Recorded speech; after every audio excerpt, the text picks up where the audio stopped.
Hello there, YouTube family. Life's a Game back once again with another video. Hope you guys' day is going well. We are back again in this vibrant showcase of once again another run, my additional run of Paradise Lost, Incursion Paradise Lost. I'm not sure exactly which video this is as far as helping randoms and incursions, but I'll go ahead and look into it. I can't say if it's the 11th, 12th showcase or whatever or whatnot, but I'll go ahead and look into it. You'll see it in the title respectively here.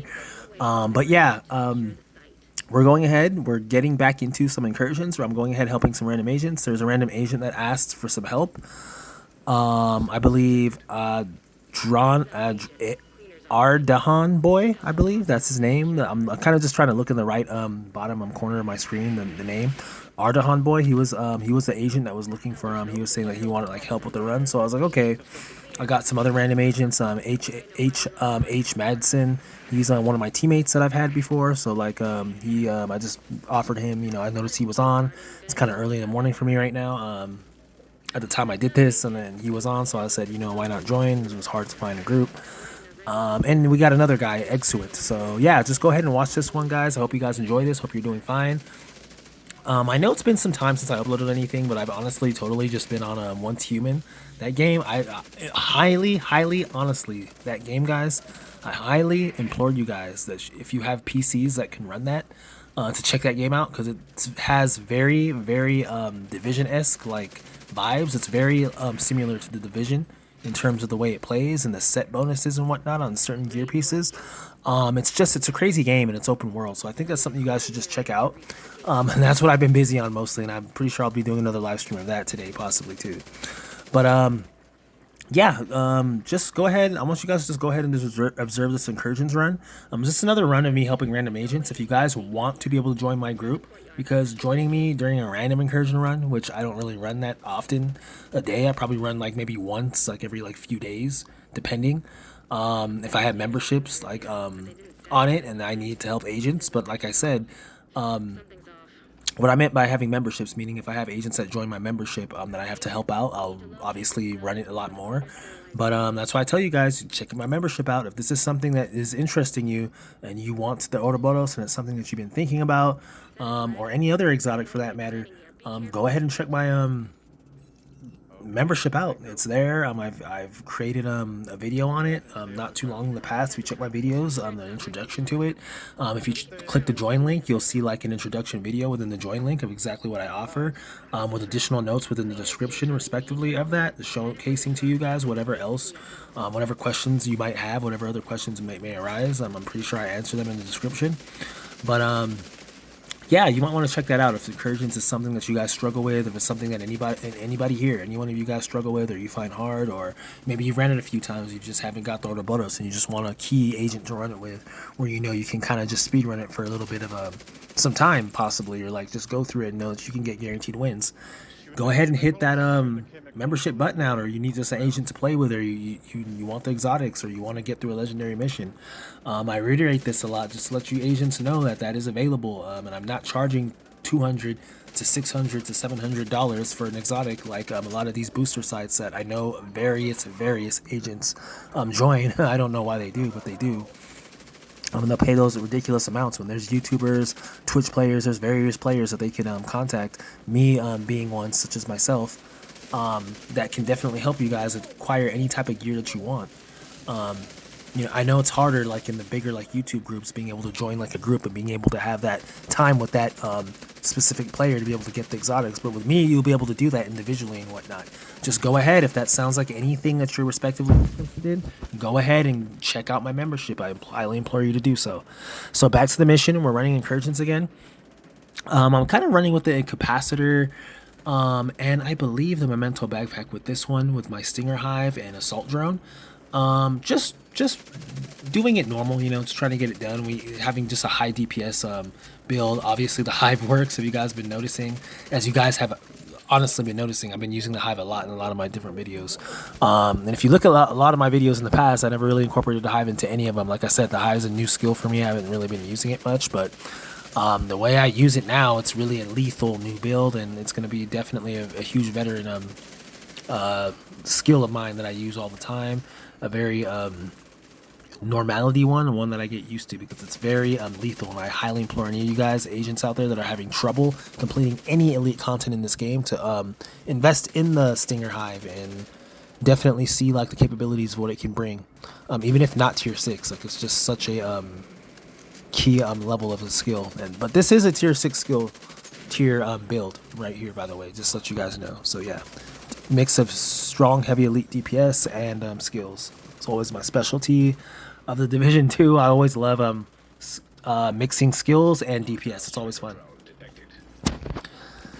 Okay, if you guys haven't liked the video or subscribed to my channel and you've been watching the videos and you enjoy the videos, please go ahead and like, and go ahead over to that like button and just like the video or subscribe to it as well, and /or subscribe, because it helps the channel out, helps it grow, helps various other agents such as yourselves to see this that don't know it exists. That can also help them out, and in addition, it just helps me moving forward, and it also helps you guys out and the community as a whole ultimately. So thank you very much. I highly appreciate that.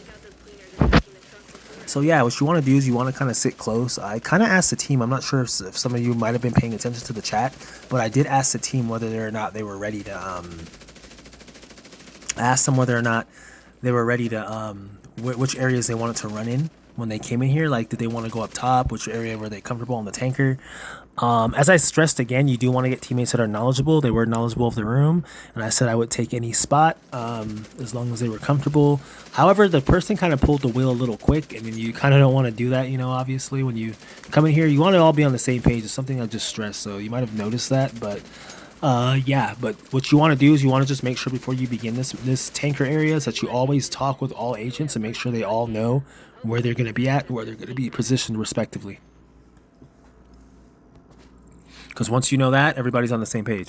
As you're seeing me there, I'm saying don't run at the door, chill. Despite me saying that, obviously though, as you're seeing here, somebody does open the door early. They do have good shield builds, so it's fine. But I'm like, man, I know what you guys mean when you say a lot of like random agents rush, and I am never have been an advocate of rushing. Obviously, if you have a good clan, good teammates, good group, obviously you can rush. You have leeway for that. But if you don't, you totally just want to keep back, keep distant, pick your spot. You want to make sure everybody's on the same page, and it just goes with key elite structure and just ensuring that you have success within the mission. Because when you rush too much, I'm not sure about you guys, but when you're rushing too fast, trying to go one place to another so quick, you tend to kind of trip over yourself and fall. So you kind of don't want to have to do that. You want to make sure you're all on the same page, that you're taking your steps cordially and just doing what you have to do, and that way you ensure success the best. At least that's how I see it, of course. But yeah, I mean, as far as how I see it, I've had success like 99% of the time, so that's the only reason why I tell you guys these things. And it's sometimes it's a little tough to believe that there's a lot of agents that still struggle highly with incursions, and my main thing is just I usually would say patience distance, but the thing is you want to just have structure. Patience distance doesn't work, as I said before, respectively in other videos. In incursions, you want to kind of have like a hectic DPS build in incursions. You want to be able to have close combat. Not saying a patience distance build can't have DPS. It's just in incursions, it's kind of fast paced.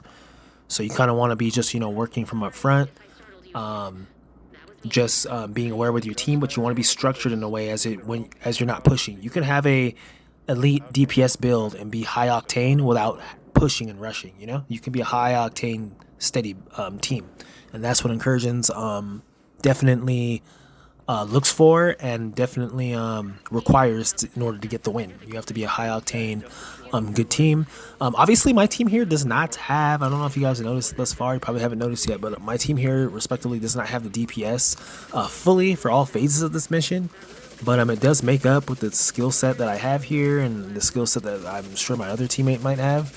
But I know for a fact what I'm capable of doing, so I will never call agents to do something if I know I'm not able to. But I know that our DPS did not match up here.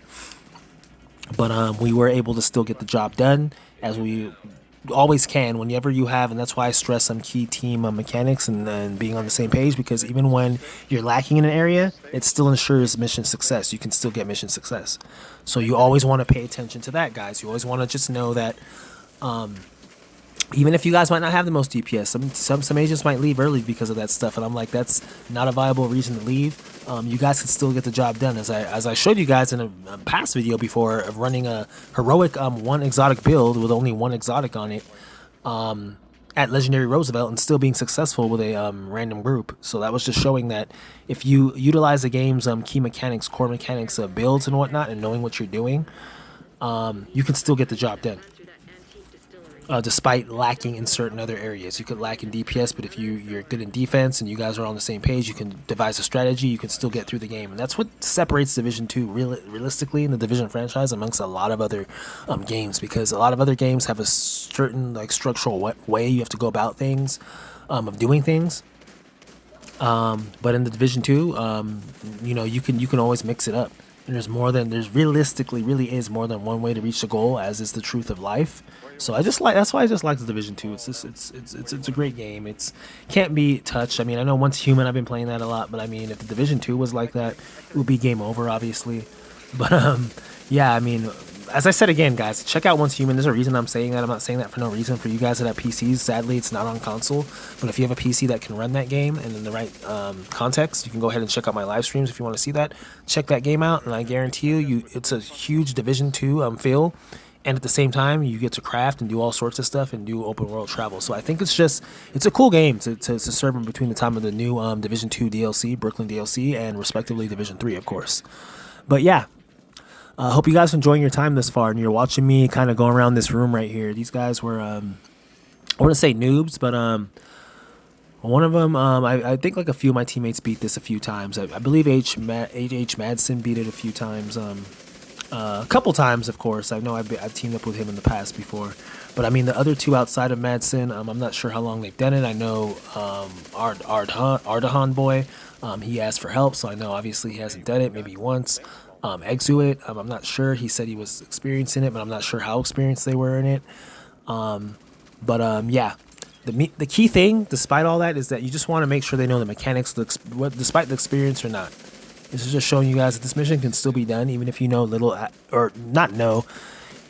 Whether you know or have little experience of the mission, it doesn't really like go full into the effect of you winning or like beating the mission. It's not a requirement.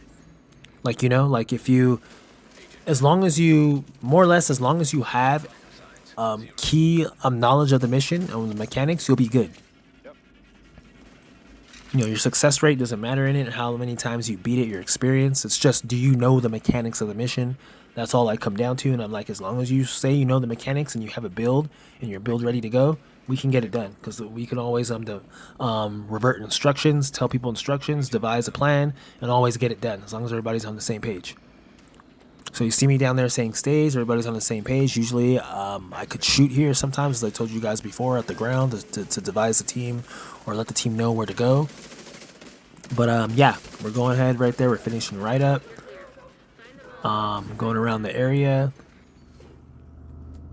And there you go. That's about it. We finished him up pretty quick there. I wouldn't say it's the fastest, but we did it pretty neatly. We were all on the same page and whatnot. This time, Wright does not drop the Ouroboros for me. He dropped it twice for me and before in the past. Kind of funny, but it is what it is, of course. But yeah, you guys just want to just stay focused no matter which boss you beat. I mean, everybody's always looking for that Ouroboros drop, but it's not always going to be there. Obviously, I am using another high DPS build, being it with the capacitor in this one. But like I told you guys before, what's funny is that I'm not using the Ouroboros in this run. And I just told you in my last Incursions run that every time I use an Ouroboros, I get an Ouroboros. And when I did use Ouroboros in the last run, I did get another one. So it's going to be interesting to see if we end up getting it in this one now that I'm using the capacitor, right? It's going to be very interesting to see if it shows up again. It is a high DPS build. But I just find that kind of interesting, though. So we can kind of like just go from there. And I mean, if it doesn't, then we could say, hey, I guess the game just likes you using the Ouroboros in the mission. However, you can't use it unless you get it. So it's a little confusing. But I don't know. I just kind of found that a little interesting. And I just want to see in the comment section below. I did find that a little interesting. I want to see in the comment section below if any of you guys had any luck with that. Have you ran the Incursions before with the Ouroboros, if you have it, and have you gotten it as opposed to running it without it? or with it not equipped and getting it. I just noticed that because I noticed I've gotten it a couple times running the Ouroboros. I just noticed it. So yeah, we'll see. We'll just see on that. We'll see what happens with that. But with the incursions, you just want to be all on the same page. That's all it really comes down to, realistically. So we're moving up to the next room here. Letting my team know to fight from the tent. You want to let them know, like I said, being on the same page. You want to let everybody know where you're fighting from, what you're doing, how it's going to get done, just so that they're ready to go. Leading in, you don't want to rush, open the gate too quick. Although, sadly, you'll see an instance of that here. It does happen. But yeah.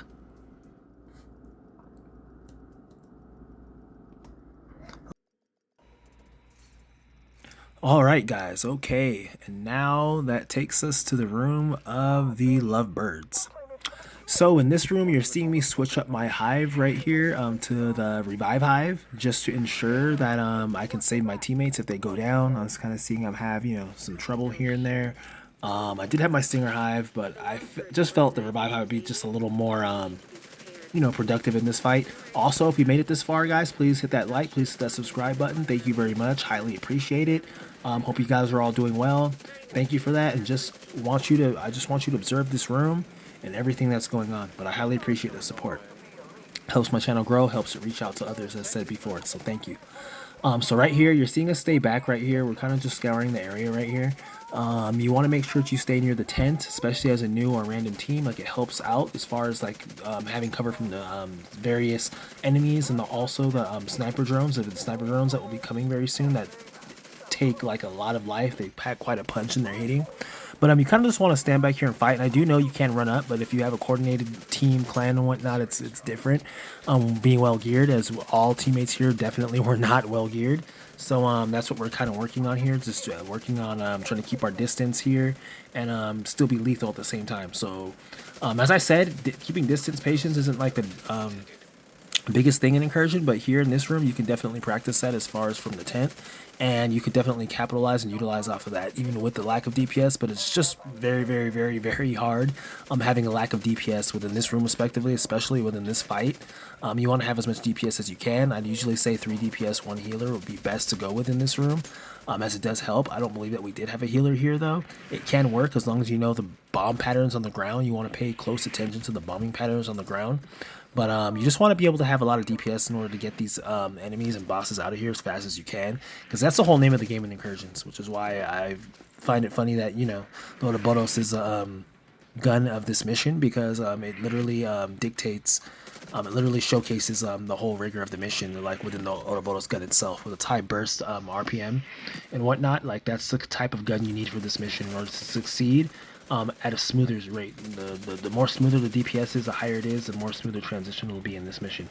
Of course, you have to know the mechanics, as I said before. But yeah, you want to kind of just keep back here as you're seeing before. You saw my last one. You want to kind of hover back here, pinpoint both the enemies. You want to be watching that drone, the kid. You want to make sure that that is not healing. They're not healing as much as you can.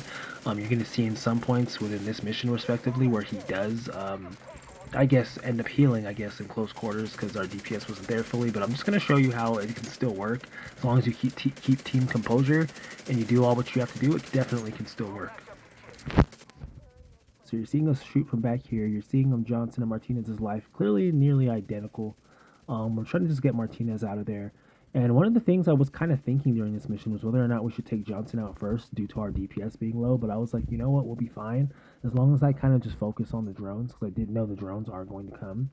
Johnson's drones when we do defeat Martinez. So it's just like, I was kind of thinking, I guess that's something I could definitely compensate for and get done. But if I did have a choice specifically to be able to know like who I could take out and who I could draw near, I definitely would say Johnson first, for any team or anybody watching this that struggles, because not having the DPS to handle those drones he sends could be a nightmare and definite wipe for those groups that do not have that and do not have the skill know-how in order to handle that. So I would say definitely take Johnson out first whenever I have the time, whenever you have the time. But I know Martinez is definitely like a bigger target, much slower, and she does come a lot closer a lot of the times early on. So that usually does, at least in one of my groups, honestly, is usually the first one that's always taken out. But as long as you can monitor the drones that Johnson sends afterward, then it's all good. So you're seeing Martinez kind of bum rush me there. You're seeing, I believe I got shot by sniper drone. You kind of want to get a little better cover than you saw me doing there. I'm going back here, staying behind it. Um, Trying to just draw Johnson out, get his life down. There I get popped by sniper drone. And that's why I say just being in the tent, being able to get that cover, run back, seeing as I was revived there. It just helps out because being able to be out there the whole time like that, not having cover, like this little area right here you're seeing me in, this little crevice area, like just not being able to have cover in that spot is tough. And just being able to have to be out there, and I don't have my shield build on right now or whatnot. It's just hard, to have to do that. And even if I did, you just want to all be together as a team. That's one thing I realized with no matter which way you do it, whether you want to stay at the tent or go up front, you want to make sure the whole team's on the same page. And that just ensures the best percentage chance win of success, best chance of success, of course. So you just want to make sure you're doing that.